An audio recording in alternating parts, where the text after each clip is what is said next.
And what was this? This was the April PU monthly report. There's some interesting stuff in here.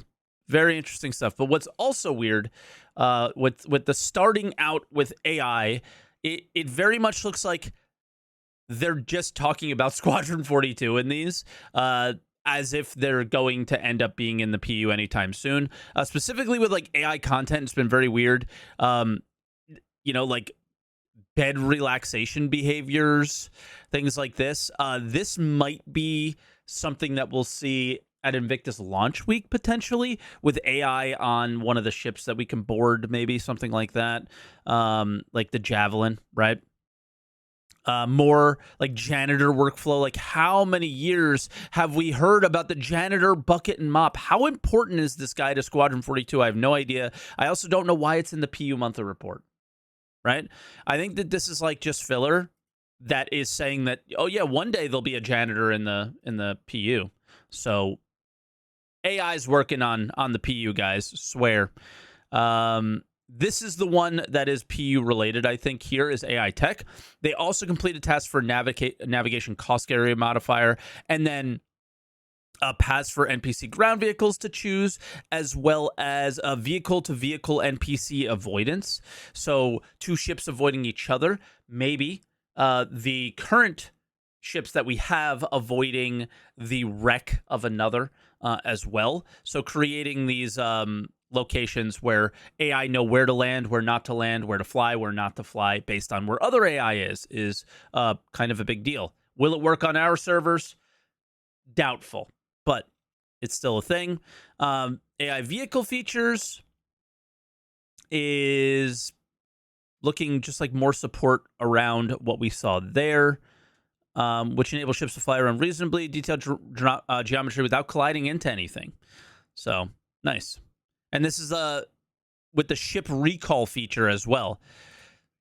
So this is something that we still need to hear more about, but they've been talking about ship recall as if maybe you can get on your mobiGlas and call your ship to you, potentially one day. So a very possibly big feature here. Not sure what ship recall is. Maybe it's just an AI thing that recalls them away. But who knows? Then animation, more creature stuff, but nothing we've really seen from creatures just yet. Character art. This one's kind of big for me. Is the art team completed Frontier Toxic and Desert Environmental Wear outfits? Is this like the big suits that we have for hot and cold? Or, because they're saying outfits, so they're not calling them armor. So I'm a little confused by the word outfit. But I'm thinking maybe this is AI pyro outfits, but the word toxic is very interesting. So I thought it was possibly going to be protection, but it seems like it's like biome based, perhaps. Yeah, like I thought with toxic we were maybe going to see like a radiation style suit, but who knows? Ship art. This is a lot of pre-Invictus stuff. So it's final art on an all-new vehicle, white box stage of a upcoming review, a new ship. The team wrapped up on the RSI links that we talked about on Roadmap Roundup a little bit. The LOD pass on the SRV is complete. Supporting passes on the tractor beams began, which includes retrofitting the new vehicle tractor beam onto existing supporting ships. So things like maybe 315P, Caterpillar, right? Other things. And then this is also ensuring that all valid components can be removed using FPS tractor beams. Nice. Very cool component bay pass on the Freelancer with salvage missions. I'm noticing there needs to be a component bay pass on a lot of ships. And then US, another gray box on an upcoming vehicle. And then the Apoa Santokai is still progressing. So that ship's nothing crazy there. Community, still Bar Citizen World Tour is going on. Engine, not much I usually cover there. You smart people can leave a comment down below maybe, and I will pin your message on this because I don't know anything that's going on with that. Arena Commander. It's a lot of like the back end menu stuff, it seems like right now. They've had a lot of issues in the 318 cycle with Arena Commander, barely functional, 6-minute wait times to get in and everything. I was like, in 317, I was really practicing in Arena Commander a lot, trying to get better at ship, I mean, at least light fighter combat. And I was starting to get better, and then 318 happened, and it was kind of, I couldn't try anymore, which kind of stunk. And then Arena Commander design team made 2 versions of Dead for Link. And then they ended up liking both, so they just made another racetrack, apparently. So that's kind of cool. We'll see more on this probably on an ISC soon. Features, character, and weapons. This is one of the biggest things in the update, I think, is this, you can argue, is possibly the first real system coming from Squadron 42 work over to the PU. So really hone in on this, keep your eye on it, and I'm really interested in how polished it is. It sounds, based on the depth of the feature, that it's incredibly polished. EVA, 0G movement for the player is going to change drastically. You're going to be limited on EVA fuel.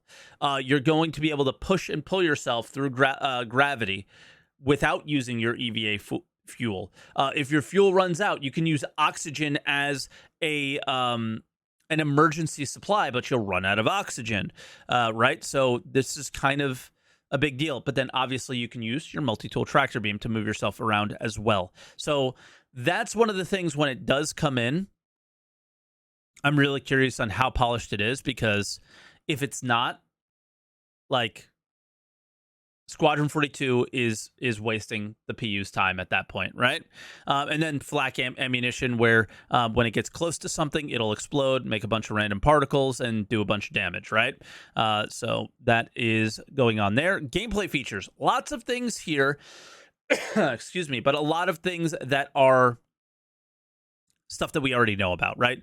Work on Invictus launch week, work on 319, attach and detach, things that we were already seeing. Salvage, though, the munching feature began. So actually working on munching, not talking about it. Cool. So prototypes are important, and that's a big step towards that. And then, refactored ship prices and insurance. This is one of the most contested things that we're going to see of recent times in Star Citizen. People are pretty polarized on the subject. I would think mostly, I wouldn't say polarized, because polarized would mean that there's a good amount of people on either side. I think most people don't like the changes. But I sort of think we also have to accept them, sadly. I don't think that they're going to budge on that one. And then mining and stuff like that, which we'll go over on today's stream. Finally, engineers focus on the new cargo deck and external cargo loading gameplay loop that will be used to support ships like the Mist Hull C.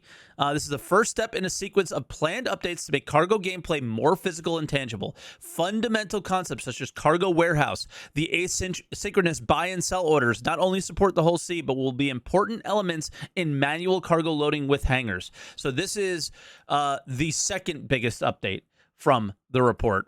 Huge stuff there for cargo haulers. The Hull C is not just a ship. It is clearly a game changer when it comes to cargo gameplay. I wasn't sure if it was going to be, but yeah, it really was. And then mission features, just adding more variety. This is another one where they simulated 1,000 times every ship against each other to determine like the strength of ships.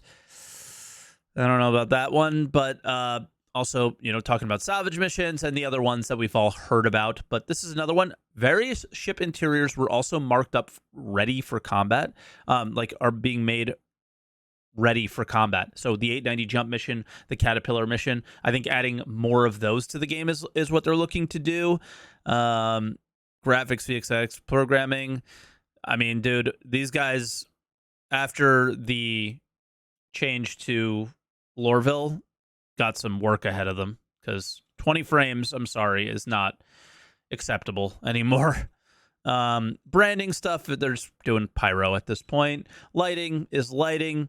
Live tools is live tools. Narrative.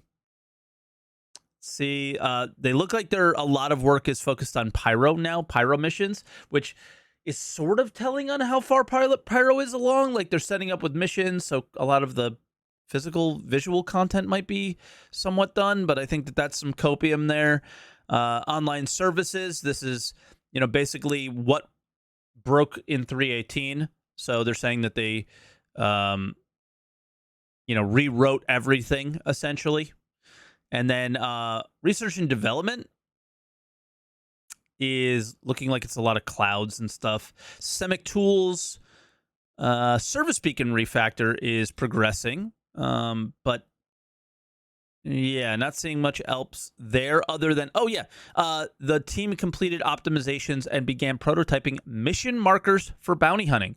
So God marker, this looks like it is the beginning of the end of the God marker on players, hopefully.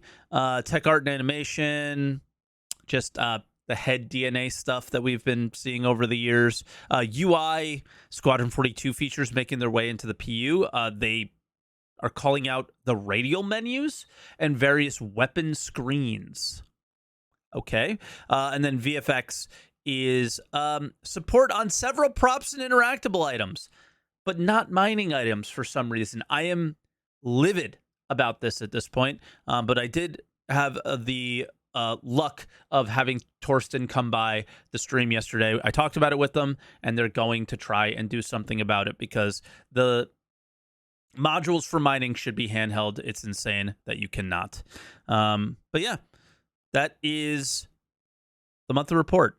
Some interesting stuff, some old stuff that we already kind of knew about in the past, things that they worked on, but some cool new things. So the future doesn't seem like, every time I look at the monthly report, every time I look at Roadmap Roundup, the future seems pretty decent.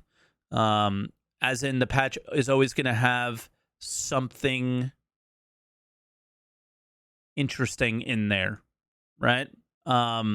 Whether it's Arena Commander, I see DJ here, or the mission team, right? It looks like every patch we're going to have something that we can take our time out, learn, get to know, try, and the length of time that you play a patch sounds like it's, before you get extremely bored, sounds like it's going to get longer and longer and longer. It doesn't mean the game's perfect. It doesn't mean the game is ready, but the content that is being delivered to the game is happening at a much higher pace and is more in-depth than it ever was. Doesn't mean it's super in-depth. Doesn't mean it's great. Doesn't mean it's perfect. But it's certainly getting better. So